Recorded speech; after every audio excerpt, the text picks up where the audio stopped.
Chapitre 1. Les fondations se fissurent. Frédéric Rivera était assis dans son bureau lambrissé d'acajou, la ville s'étalant sous sa fenêtre d'angle tel un échiquier, attendant son prochain coup. À 42 ans, il imposait le respect dans chaque pièce où il entrait.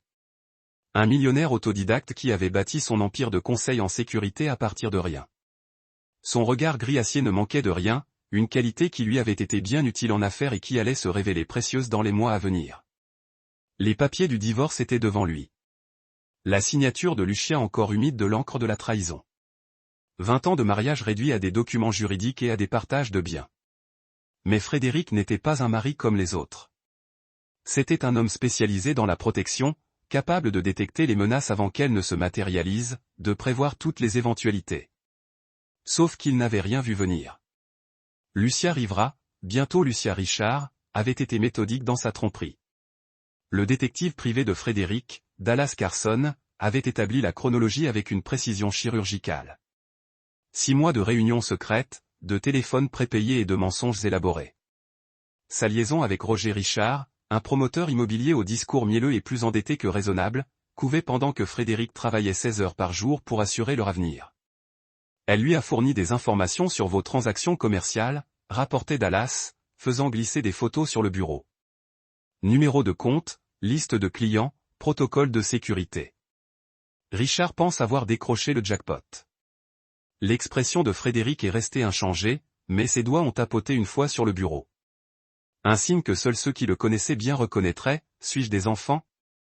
Brady et Dawn prennent son parti. Ils sont empoisonnés contre vous depuis des mois. Lucia les a convaincus que vous êtes un tyran autoritaire qui l'a fait fuir. Brady, son fils de 20 ans, était distant depuis des mois. Dawn, 18 ans et sur le point d'entrer à l'université, refusait même de lui adresser la parole depuis le début de la séparation. Lucia avait parfaitement joué la victime, dépeignant Frédéric comme un bourreau de travail émotionnellement absent, plus soucieux de l'argent que de sa famille. La vérité était plus complexe. Frédéric avait bel et bien été absent, mais pas par choix. 3 mois plus tôt, il avait découvert des irrégularités dans les comptes de son entreprise. Quelqu'un volait systématiquement des informations clients pour les revendre à des concurrents. Il avait travaillé sans relâche pour identifier la fuite, sans jamais soupçonner que c'était sa propre femme qui transmettait des informations à son amant. Ce n'est pas tout, poursuivit Dallas. Richard ne s'en prend pas seulement à votre femme. Il compte utiliser les informations qu'elle lui a fournies pour débaucher vos plus gros clients. Il a déjà enregistré une entreprise concurrente, Pinnacle Security Solutions. Frédéric s'adossa à son fauteuil en cuir, un plan déjà en gestation. Roger Richard pensait jouer aux échecs, mais il était sur le point de découvrir qu'il avait apporté des dames à une partie de dames. « Je veux une surveillance complète sur eux deux », dit Frédéric d'une voix calme comme l'acier de l'hiver. Chaque appel téléphonique, chaque réunion, chaque respiration. Et Dallas, assure-toi qu'ils sachent que je les surveille, mais pas avec quelle intensité. Ce soir-là, Frédéric retourna dans ce qui avait été sa maison familiale pendant 15 ans. La demeure, aux allures de précepteur, s'étendait sur un terrain de 1,2 hectares, parfaitement entretenu. Tous les systèmes de sécurité étaient à la pointe de la technologie. Lucia avait déménagé 2 semaines auparavant, emmenant les enfants dans le Penthouse de Richard, en centre-ville. La maison semblait différente, non pas vide, mais fonctionnelle. Elle était devenue sa cellule de crise. Dans son bureau, Frédéric ouvrit le coffre-fort mural dont Lucia ignorait l'existence. À l'intérieur se trouvaient des documents, des photos et des enregistrements qui auraient glacé le sang de sa femme. Frédéric avait été bien des choses dans sa vie. Soldat, homme d'affaires, protecteur, mais jamais naïf. Il avait tout documenté dès le moment où il avait senti que quelque chose clochait. Le coffre-fort contenait aussi autre chose. Un dossier détaillé sur Roger Richard, que Frédéric avait commandé des mois plus tôt, lorsqu'il avait remarqué que son nom apparaissait trop souvent dans les activités de Lucia sur les réseaux sociaux. Ce qu'il découvrit fut éclairant. Richard était un escroc hors pair. Son empire immobilier reposait sur des emprunts et de fausses promesses. Il avait déjà été marié 2 fois. Chaque mariage s'était terminé lorsque ses épouses avaient découvert sa véritable nature. Mais surtout, il avait une faiblesse, une addiction au jeu qui lui avait déjà tout coûté 2 fois. Frédéric sortit un téléphone prépayé et composa un numéro à Las Vegas. « Jimmy, c'est Rivera. J'ai besoin que tu organises une partie de poker privée. gros enjeu. Fait en sorte que Roger Richard reçoive une invitation qu'il ne puisse refuser. Chapitre 2. The Trap Springs. 3 semaines plus tard, Lucia se tenait dans la cuisine du Pantouse de Roger. Sa nouvelle bague de fiançailles reflétait la lumière du matin. À 38 ans, elle faisait toujours tourner les têtes, ses cheveux au burn et ses yeux verts aussi éclatants que le jour où Frédéric l'avait rencontrée. Mais la beauté avait toujours été son arme, et Frédéric n'était plus sa cible. Le divorce sera prononcé le mois prochain, dit-elle à Roger tandis qu'il ajustait sa cravate. Frédéric se montre étonnamment coopératif concernant l'accord.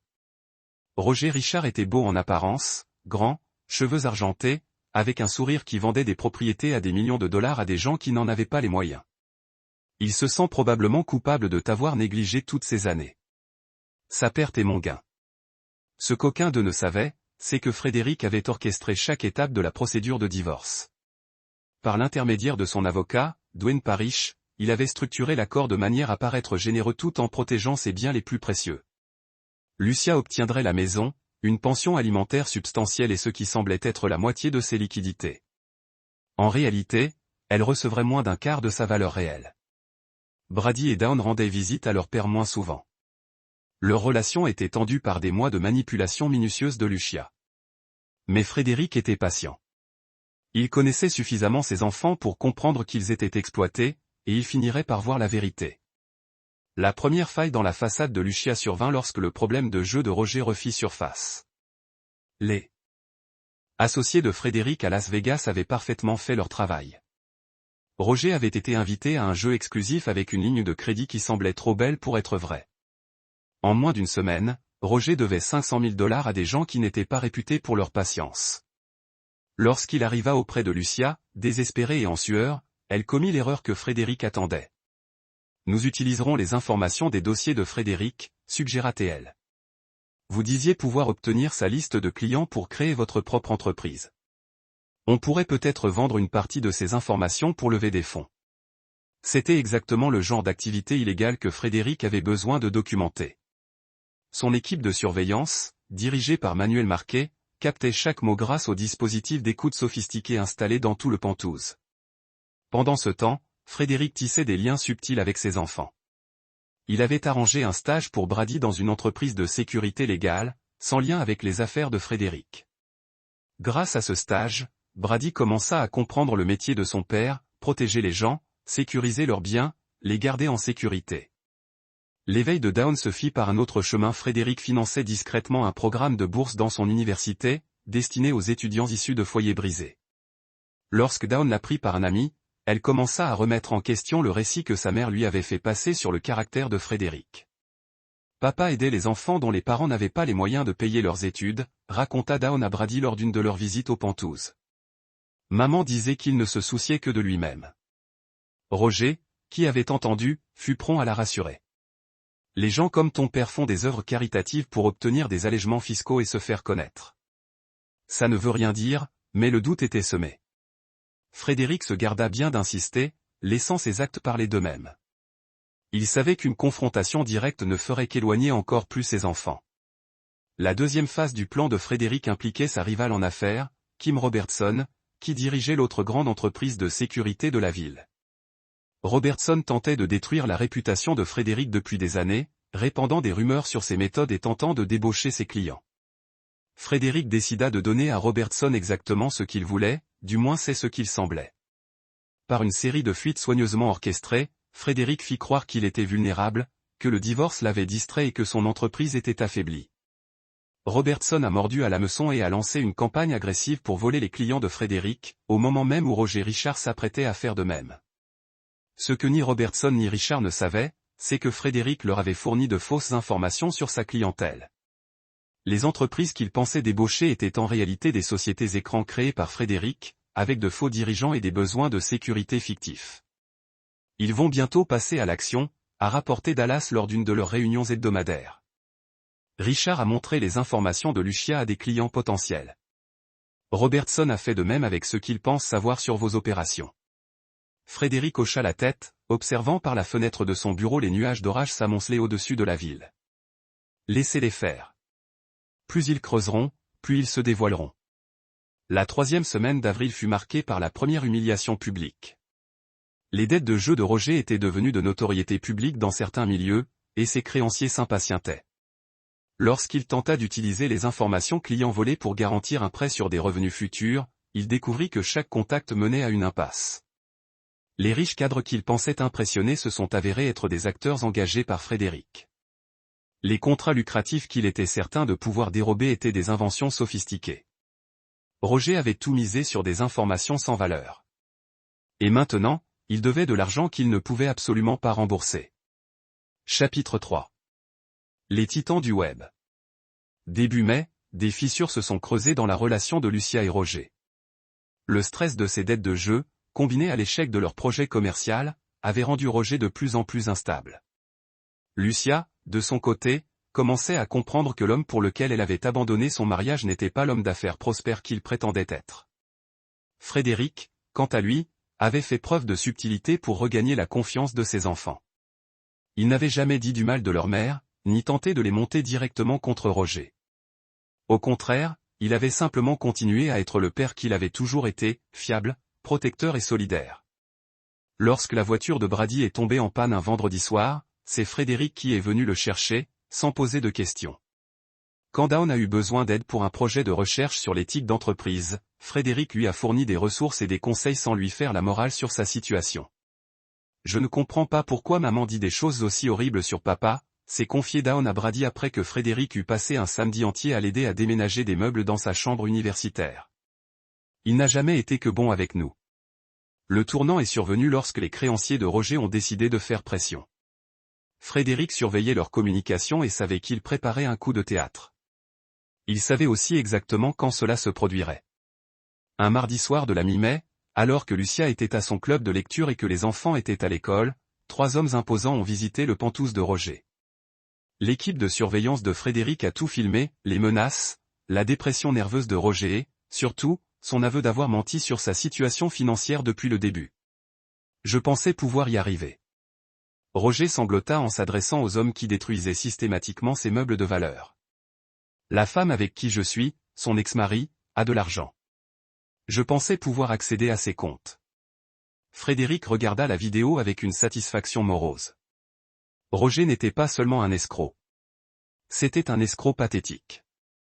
Et maintenant, ses enfants allaient voir exactement quel genre d'homme leur mère avait choisi plutôt que leur père.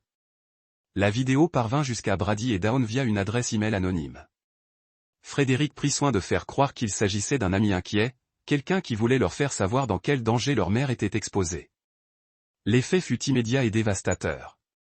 Brady appela Frédéric moins d'une heure plus tard, la voix tremblante de rage et de confusion.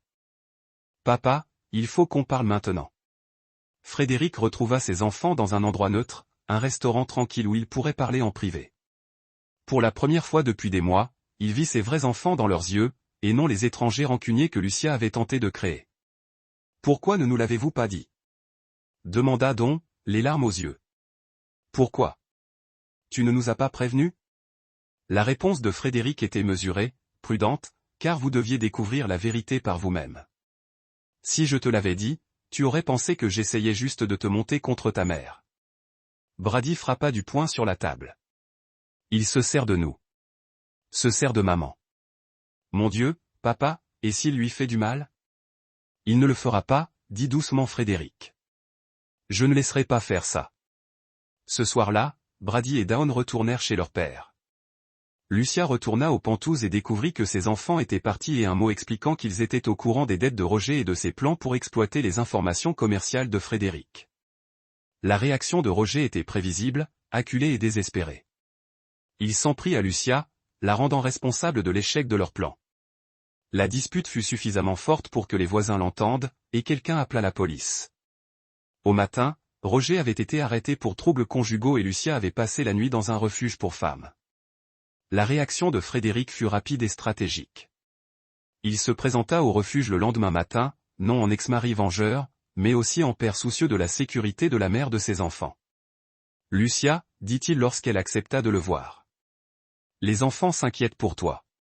Quoi qu'il se soit passé entre nous, tu es toujours leur mère. » Elle avait l'air terrible, meurtrie, épuisée, son apparence soigneusement entretenue en miettes. Frédéric, Tu n'as pas besoin de m'expliquer quoi que ce soit, dit-il. Mais tu dois te mettre en sécurité. Roger a plus de problèmes que tu ne le penses. C'est alors que Frédéric révéla une partie de ses connaissances. Pas tout, mais suffisamment pour la terrifier. Roger devait de l'argent à des gens dangereux.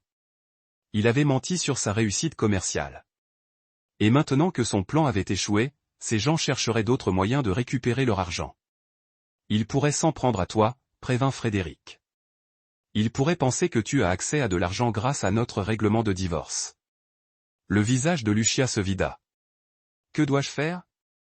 L'expression de Frédéric était bienveillante, presque douce, mais ses paroles étaient d'une autorité absolue. Rentre à la maison. Laisse-moi te protéger, toi et nos enfants, jusqu'à ce que tout soit réglé. Chapitre 4. La révélation du coffre-fort. Lucia rentra au domicile familial ce soir-là, humiliée et effrayée. Les enfants étaient soulagés de retrouver leur famille, même dans de telles circonstances. Frédéric, toujours un hôte gracieux, prépara la chambre d'amis pour Lucia et lui fit comprendre qu'elle était la bienvenue aussi longtemps que nécessaire. Roger, quant à lui, avait été libéré sous caution, mais son monde s'écroulait. Ses créanciers se rapprochaient. Son entreprise avait été démasquée comme une fraude, et il perdait maintenant Lucia. Mais Roger persistait dans ses illusions. Il se persuadait que s'il parvenait à mettre la main sur une partie de l'argent de Frédéric, il pourrait résoudre tous ses problèmes. Frédéric le savait, bien sûr. Il avait compté sur le désespoir de Roger pour le pousser à une ultime erreur fatale. La maison avait repris une routine presque normale. Brady et Dawn étaient soulagés de retrouver leur famille, même si les circonstances étaient compliquées. Lucia était calme, réalisant clairement à quel point elle avait été trompée. Frédéric était patient, gentil même, mais il y avait dans ses manières une distance qui n'existait pas avant leur séparation. Le jeudi soir, Frédéric fit une annonce au dîner: « Je dois prendre l'avion pour Chicago demain pour une réunion avec un client. Je serai de retour samedi soir. » « Serons-nous en sécurité ici ?» demanda Lucia, la peur perceptible dans sa voix. « La maison est équipée du meilleur système de sécurité du marché », lui assura Frédéric. « Et Dallas surveillera tout à distance. Tu seras parfaitement en sécurité. » Ce que Frédéric omettait de préciser, c'est qu'il n'irait pas à Chicago.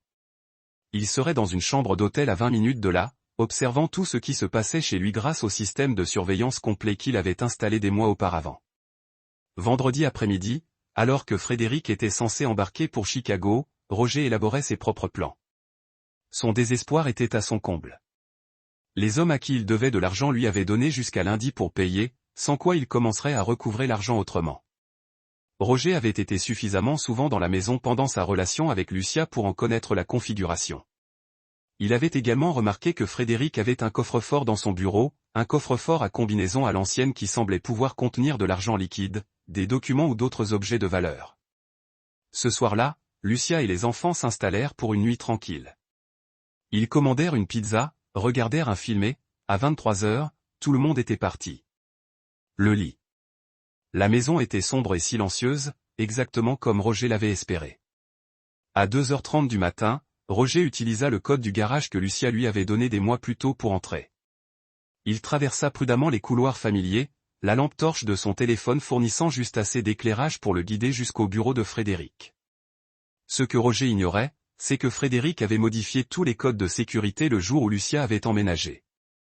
L'ancien code avait déclenché une alarme silencieuse qui était directement transmise au téléphone de Frédéric, et toutes les caméras de la maison enregistraient désormais. Roger trouva un bureau sans difficulté. Le coffre-fort était exactement là où il se souvenait, encastré dans le mur derrière le bureau de Frédéric. C'était un modèle ancien, du genre que Roger pensait pouvoir forcer avec un peu de patience. Ce que Roger ignorait également, c'est que Frédéric lui avait laissé un cadeau. Sur le bureau, partiellement dissimulé sous des papiers, se trouvait un morceau de papier avec ce qui semblait être la combinaison du coffre-fort écrite de la main de Frédéric. Les mains de Roger tremblaient en saisissant les chiffres. Le coffre-fort s'ouvrit avec un léger clic. À l'intérieur, Roger trouva exactement ce qu'il cherchait. Ce que Frédéric avait prévu qu'il trouve. La première chose qu'il vit fut des piles de ce qui semblait être de l'argent liquide, de quoi régler ses problèmes d'endettement immédiat. Mais en cherchant l'argent, Roger réalisa qu'il n'était pas réel. Les billets étaient des accessoires de cinéma, convaincant de loin, mais manifestement faux à y regarder de plus près. Derrière la fausse monnaie se cachaient des photos, des centaines. Roger s'y reconnaissait sur la plupart. Sa rencontre avec Lucia, ses informations sur les affaires de Frédéric, ses parties de hasard à Las Vegas, les menaces de ses créanciers. Chaque moment illégal, immoral ou embarrassant des 6 derniers mois était documenté avec une précision époustouflante. Mais les photos ne constituaient pas la pire découverte. Au fond du coffre se trouvait une épaisse enveloppe en papier craft sur laquelle le nom de Roger était inscrit de la main précise de Frédéric. À l'intérieur se trouvait un dossier complet sur la vie de Roger depuis 20 ans. Chaque entreprise en faillite, chaque créance irrécouvrable, chaque femme qu'il avait escroquée et abandonnée. Frédéric savait tout. Le dernier objet du coffre était une simple feuille de papier avec un bref message. Monsieur Richard, au moment où vous lirez ceci dit, vous avez déjà commis une tentative d'effraction et violé les conditions de votre caution. Tout ce que vous avez fait ce soir a été enregistré et sera transmis aux autorités compétentes. Vous avez jusqu'à lundi midi pour vous rendre à la police et avouer vos crimes. Dans le cas contraire, je divulguerai tout ce que je sais sur vous à vos créanciers, à vos ex-femmes et aux médias. Vous ne contacterez plus jamais ma famille. Vous n'utiliserez jamais les informations obtenues de ma femme. Vous disparaîtrez complètement de nos vies. Ce n'est pas une négociation. F. Rivera. Roger resta figé dans le bureau, l'enveloppe tremblant dans ses mains. Derrière lui, une voix s'éleva dans l'obscurité. Je vous avais bien dit qu'il pensait que je dormais. Roger se retourna et trouva Frédéric debout dans l'embrasure de la porte, parfaitement réveillé et parfaitement maître de la situation. Le code du garage que vous avez utilisé a été désactivé il y a des semaines. Frédéric continua d'une voix calme et conversationnelle. Dès que vous avez saisi ce code, une alerte a été envoyée à tous les systèmes de sécurité de la maison. Chaque caméra, chaque microphone, chaque capteur enregistre depuis votre arrivée. Le visage de Roger avait disparu. Pâle, son assurance habituelle complètement anéantie. Frédéric, je peux t'expliquer. Inutile, l'interrompit Frédéric. J'ai tout ce qu'il me faut. Le cambriolage, la tentative de vol, la violation de ta caution. C'est probablement suffisant pour t'envoyer en prison pendant plusieurs années. Tu ne peux pas, je peux, et je le ferai, à moins que tu ne fasses exactement ce que dit cette lettre. Te rendre lundi matin. Tout avouer. Serre tranquillement et ne contacte plus jamais ma famille.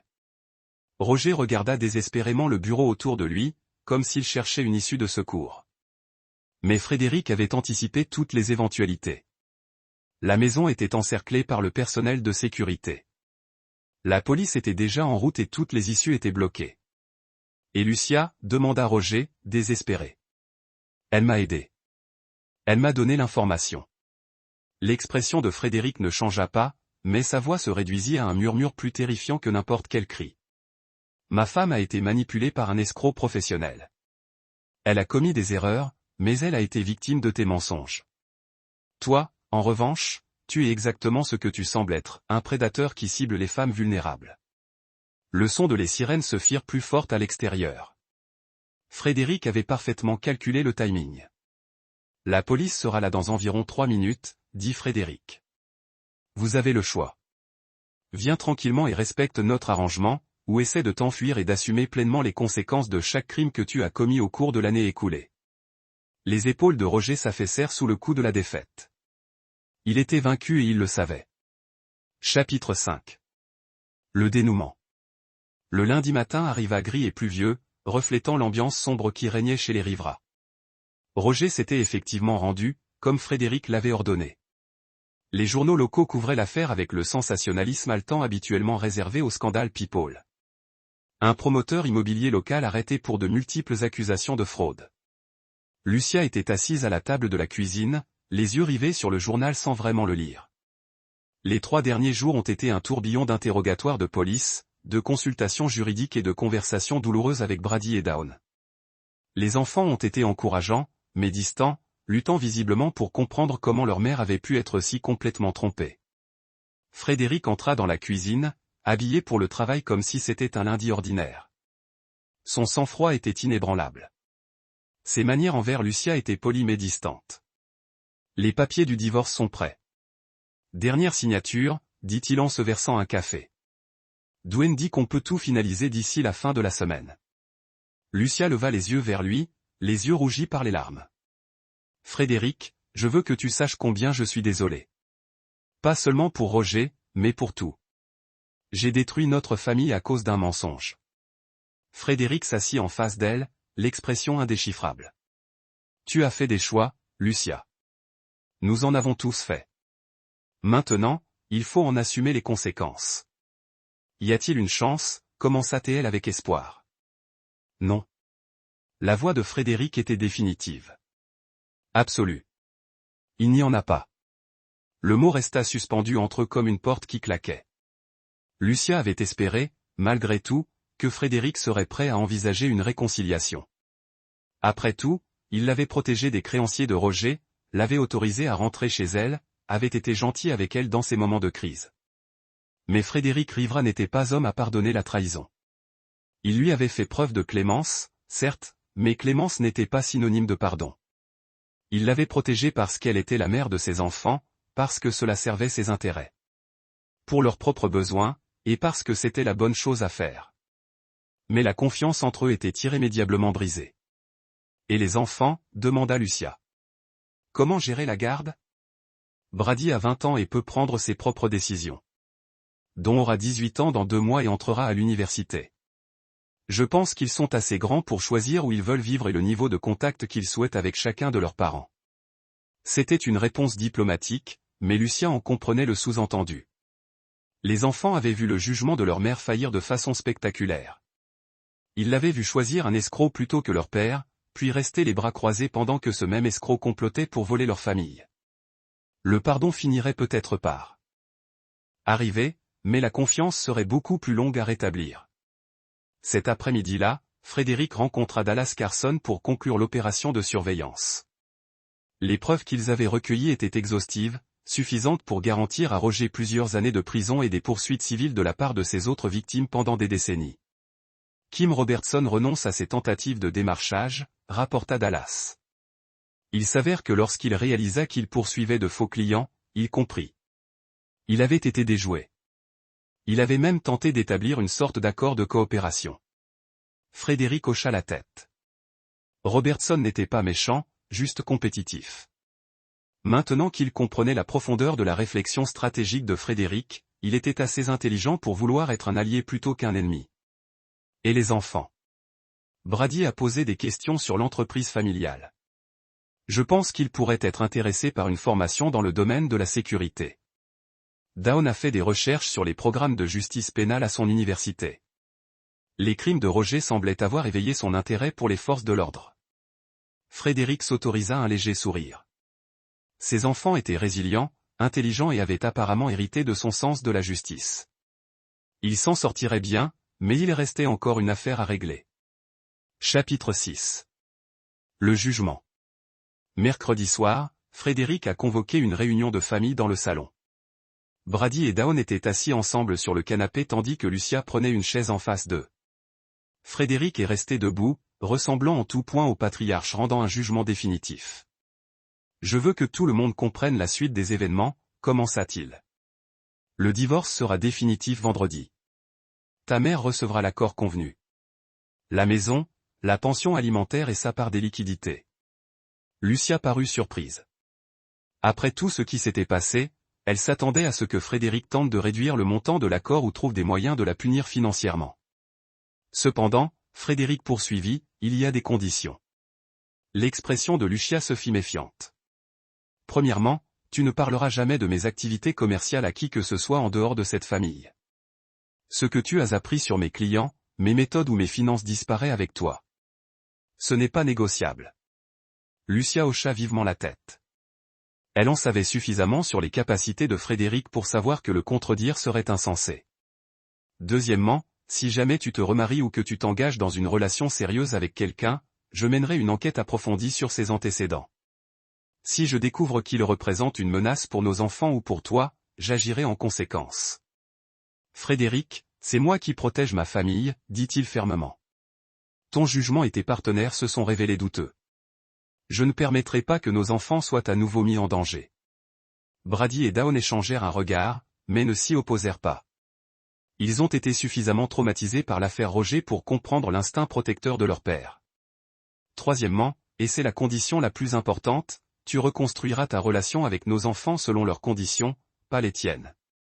Tu ne tenteras pas de les manipuler, de les culpabiliser ou de les monter contre moi. Si tu violes cette condition, je demanderai la garde exclusive de Dawn jusqu'à ses 18 ans, et je veillerai à ce que Brady comprenne exactement comment tu essaies de l'utiliser contre moi. Le visage de Lucia pâlit. Jamais. Tu l'as déjà fait, dit Frédéric doucement.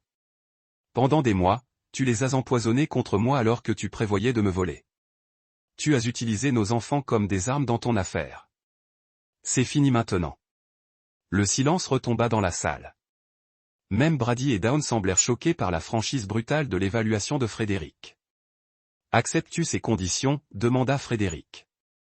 Lucia regarda autour d'elle, ses enfants qui l'observaient attentivement, Frédéric qui se tenait là, tel un juge attendant sa plaidoirie. Elle comprit qu'il ne s'agissait pas vraiment d'une négociation. C'étaient les conditions de sa reddition. J'accepte, murmura-t-elle. Frédéric hocha la tête. Bien. Maintenant, il y a autre chose que vous devez tous savoir. Il alla vers sa mallette et en sortit un épais dossier. Il y a 3 mois, j'ai découvert que quelqu'un volait des informations de mon entreprise et les vendait à des concurrents. J'ai passé des semaines à enquêter, pensant qu'il s'agissait d'un employé ou d'un pirate informatique. Il ne m'est jamais venu à l'esprit que c'était ma propre femme. Brady s'est redressé. Maman, tu vends les secrets d'affaires de papa? Pas de vente, a dit Lucia rapidement. Roger a dit qu'il avait besoin de ces informations pour comprendre comment être compétitif légalement. Tu donnais des informations détaillées sur un client à un homme qui avait l'intention de créer une entreprise concurrente. Frédéric, c'est potentiellement dangereux. Certains de mes clients sont sous protection des témoins. D'autres sont des célébrités ou des politiciens qui reçoivent des menaces de mort. Leur sécurité dépend de la confidentialité. Dawn a halté. Maman, des gens auraient pu être blessés. Frédéric a posé le dossier sur la table basse. Heureusement, j'ai compris ce qui se passait avant que de réels dégâts ne soient causés. J'ai donné de fausses informations à ta mère pendant 2 mois, et elle les a transmises à Roger. Lucia fixait le dossier comme s'il contenait des serpents. Tu le savais? Tout ce temps? Je soupçonnais très tôt. Je l'ai confirmé il y a 6 semaines. Tout depuis lors, fait partie d'une opération contrôlée pour exposer la vraie nature de Roger et protéger cette famille contre d'autres dommages. Brady regarda son père avec quelque chose qui s'approchait de la crainte. Vous avez orchestré tout cela. Arrestation de Roger, les fausses informations du client, tout. Roger a orchestré sa propre chute. Frédéric a corrigé. Je lui ai simplement fourni suffisamment de cordes pour se pendre. Des hommes comme Roger Richard sont prévisibles. Ils dépassent toujours et ils font toujours des erreurs. Je me suis juste assuré qu'il les a fait où je pouvais tout documenter. Dawn secoua la tête avec étonnement. Papa, c'est incroyable. L'expression de Frédéric est restée sérieuse. C'était nécessaire. Et maintenant c'est fini. Il regarda directement Lucia. Vous avez la chance de reconstruire votre vie, de réparer vos relations avec nos enfants. Ne le gaspillez pas. Lucia hocha la tête, des larmes coulant sur son visage. Elle comprenait maintenant que Frédéric aurait pu la détruire complètement, financièrement, légalement, socialement. Au lieu de cela, il avait choisi de lui donner un chemin vers l'avant, bien qu'avec des frontières très strictes. Et nous? Demanda Brady. La famille, je veux dire. Allons-nous aller bien? L'expression de Frédéric s'adoucit légèrement en regardant ses enfants.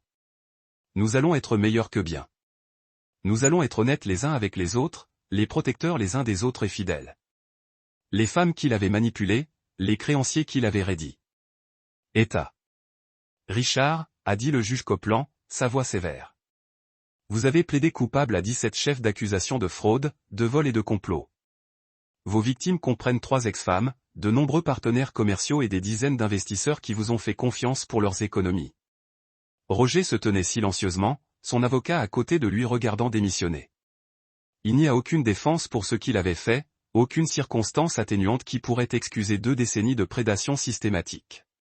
Le tribunal vous condamne à 12 ans de prison d'État avec admissibilité à la libération conditionnelle après 8 ans. Vous êtes condamné à payer une restitution d'un montant de 2,3 millions de dollars à vos victimes. Les jambes de Roger semblaient légèrement bouclées. Même avec un bon comportement, il serait dans la soixantaine avant de revoir la liberté. Frédéric n'a pas souri en quittant le palais de justice, mais il y avait de la satisfaction à savoir que Roger ne blesserait jamais une autre famille comme il a essayé de blesser le leur. Pendant ce temps, Lucia avait reconstruit tranquillement sa vie. Elle avait emménagé dans un appartement modeste du centre-ville, pris un emploi et une organisation à but non lucratif et commencé le lent processus de rendement de sa confiance de ses enfants. Frédéric avait été fidèle à sa parole. La colonie avait été suffisamment généreuse pour s'assurer qu'elle pouvait vivre confortablement, mais pas si généreuse qu'elle pouvait revenir à son style de loisir et d'indulgence précédent. Brady avait en effet rejoint les affaires de son père, en commençant par le bas et en apprenant tous les aspects du commerce de la sécurité. Son expérience avec Roger lui avait donné un aperçu du fonctionnement des prédateurs, ce qui le rend particulièrement efficace pour l'évaluation des menaces. Dawn avait changé sa majeure en justice pénale et excellait dans ses études. Elle a dit à son père que le regardant méthodiquement exposer les crimes de Roger l'avait inspiré à poursuivre une carrière dans l'application des lois. « Je veux protéger les gens comme vous nous protégeriez », a-t-elle déclaré. La dynamique familiale était devenue quelque chose de plus fort qu'avant la crise. Frédéric, Brady et Dawn ont formé une unité serrée basée sur le respect mutuel et les valeurs partagées. Lucia est restée à la périphérie, reconnaissante d'être incluse, mais en comprenant que sa position dans la famille avait fondamentalement changé. Un soir fin novembre, les 4 d'entre eux se sont assis autour de la table du dîner dans la maison de Frédéric. C'était devenu une tradition hebdomadaire, un dîner en famille tous les dimanches où ils pouvaient entretenir des liens et discuter de leur vie. « J'ai été promu analyste principal », a annoncé Brady. « Papa dit que je peux commencer une formation pour le travail sur le terrain le mois prochain. »« C'est merveilleux », a déclaré Lucia, ce qui signifie. Son fils avait trouvé sa vocation, et malgré tout ce qui s'était passé, elle était fière de lui. Dawn leva les yeux de son manuel. « J'ai été accepté dans le programme de stage des collèges du FBI. Si je fais bien, il pourrait m'offrir un poste après l'obtention du diplôme. » Frédéric hocha la tête avec approbation. « Vous l'avez gagné. Vos professeurs parlent très bien de votre travail. » Lucia a regardé sa famille interagir, notant la camaraderie facile entre Frédéric et leurs enfants, la façon dont il l'incluait, mais ne dépendait pas de son approbation. C'était douloureux, mais c'était aussi ce qu'elle avait gagné grâce à ses choix. « Frédéric, a-t-elle dit lors d'une conversation berceuse, je tiens à vous remercier encore une fois de m'avoir donné la possibilité d'en faire partie. Je sais que je ne le mérite pas. » Frédéric la regarda pendant un long moment, son expression illisible. « Tu es la mère de mes enfants. Cela ne changera jamais. Mais Lucia, comprenez cela. La femme avec qui j'étais marié depuis 20 ans n'existe plus. Cette femme a gagné mon pardon il y a longtemps. Vous étiez quelqu'un de nouveau, quelqu'un qui doit gagner sa place dans cette famille un jour à la fois. » C'était dur mais juste. Lucia hocha la tête, comprenant que c'était probablement la chose la plus proche de l'absolution qu'elle recevrait jamais de Frédéric. Chapitre 8. Nouveau début. 2 ans s'étaient écoulés depuis la condamnation de Roger, et la famille Rivera s'était installée dans leur nouvelle normale. Les affaires de Frédéric s'étaient considérablement développées, en partie à cause de la réputation qu'il avait acquise pour une minutie, et en partie parce que Word s'était répandu sur la façon dont il avait protégé sa famille contre les escrocs sophistiqués. Brady était devenu un spécialiste de la sécurité exceptionnelle. Son expérience avec Roger lui a donné une capacité presque surnaturelle à repérer la tromperie. Les clients lui ont spécifiquement demandé des cas sensibles impliquant une fraude ou une manipulation potentielle. Dawn avait obtenu son diplôme summa cum laude et avait accepté un poste avec la division du crime des cols blancs du FBI.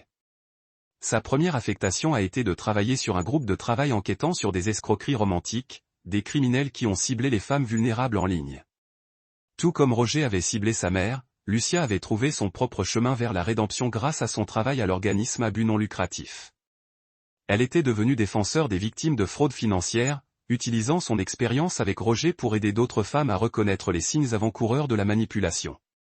C'était un travail douloureux, mais cela lui a donné un sens de l'objectif qu'elle n'avait jamais eu auparavant. Frédéric a regardé la croissance de sa famille avec une fierté silencieuse. Ses enfants avaient non seulement survécu à la trahison de leur mère, mais étaient devenus plus forts à cause de cela. Ils ont compris la valeur de la loyauté, l'importance de protéger la famille et les conséquences d'une confiance brisée. Dans une soirée d'octobre net, Frédéric se tenait dans son étude, en regardant le coffre-fort qui avait joué un rôle aussi crucial dans la chute de Roger. Il l'avait gardé exactement comme ce soir-là, vide, à l'exception d'une seule photo de sa famille, appris le Noël avant le début de l'affaire de Lucia. Derrière lui, Brady est entré en portant une tasse de café. « Papa, il y a quelque chose que je voulais te demander », a déclaré Brady. Frédéric se tourna, notant l'expression sérieuse sur le visage de son fils. Cette nuit-là, lorsque Roger est intervenu, lorsque vous l'avez confronté dans l'étude, vous avez dit que vous pensiez qu'il dormait, mais vous n'étiez pas du tout à Chicago, n'est-ce pas? Vous étiez ici tout le temps. Frédéric sourit légèrement. C'était la première fois que quelqu'un interrogeait ce détail de l'histoire. J'étais dans la maison, a confirmé Frédéric. J'ai tout surveillé de la salle de sécurité du sous-sol. Je savais que Roger viendrait finalement. Les hommes désespérés font toujours des choix désespérés. Alors, quand vous êtes apparu dans la porte, vous le regardiez tout le temps. Dès un instant, il est entré dans le garage. Je voulais lui donner toutes les occasions de s'incriminer complètement avant de me révéler. Brady secoua la tête dans l'admiration.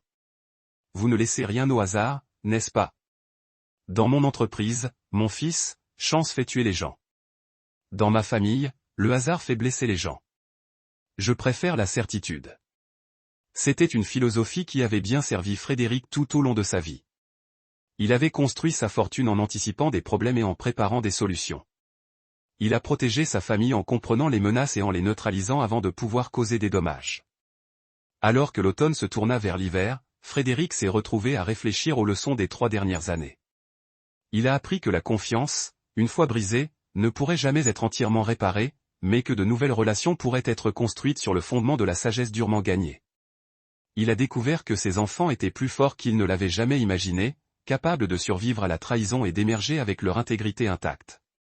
Plus important encore, il s'est éprouvé que certaines choses valaient la peine de se battre. Même lorsque la bataille exigeait de la patience, de la planification et de la volonté de sacrifier la miséricorde pour la justice, le coffre-fort de son étude est resté vide.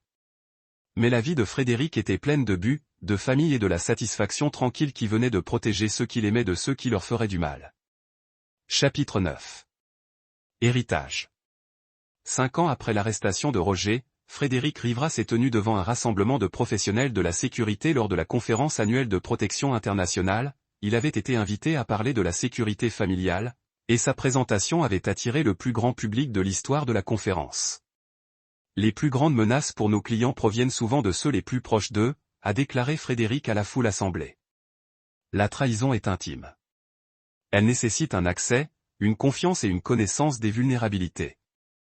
Notre travail n'est pas seulement de protéger contre les menaces externes, mais d'aider nos clients à comprendre les risques qui existent dans leur propre cercle.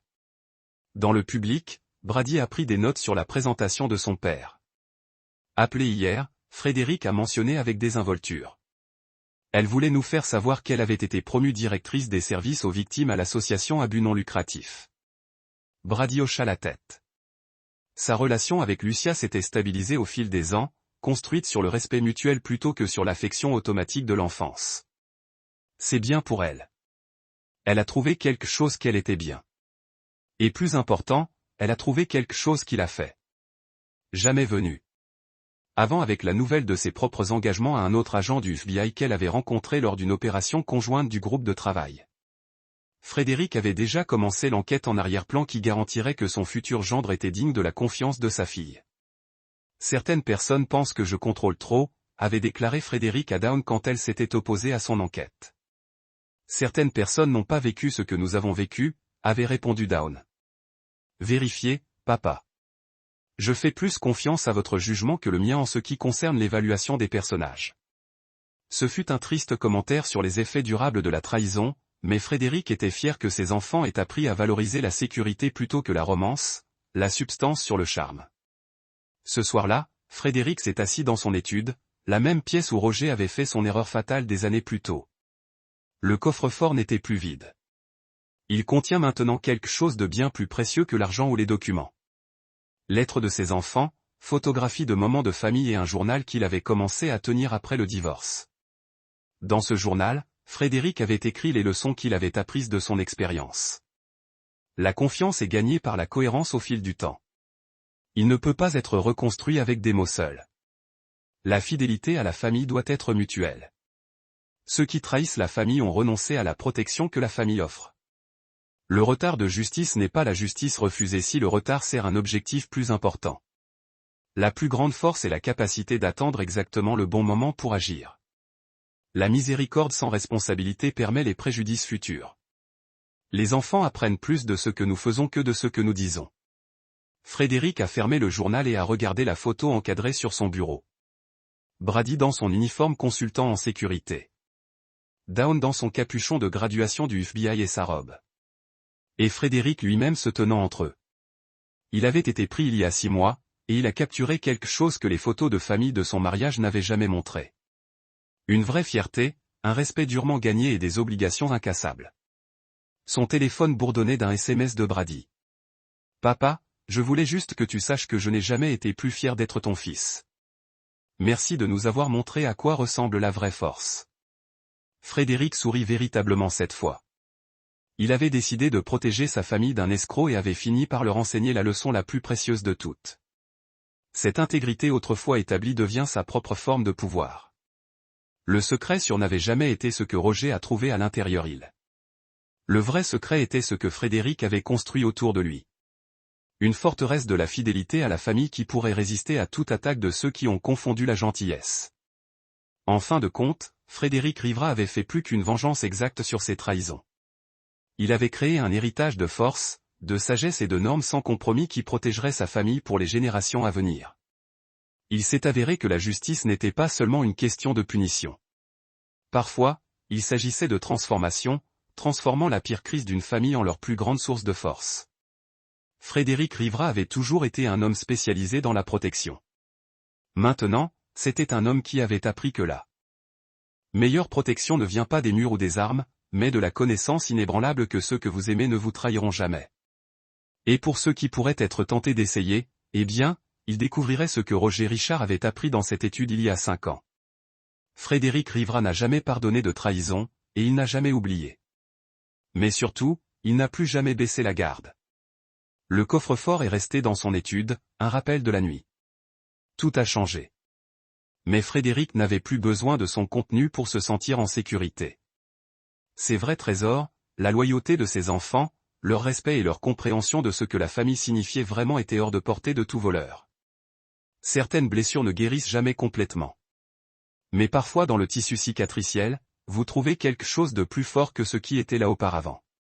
Frédéric Rivera avait construit sa vie autour de cette vérité et cela lui avait bien servi. Et là, vous l'avez. Une autre histoire prend fin.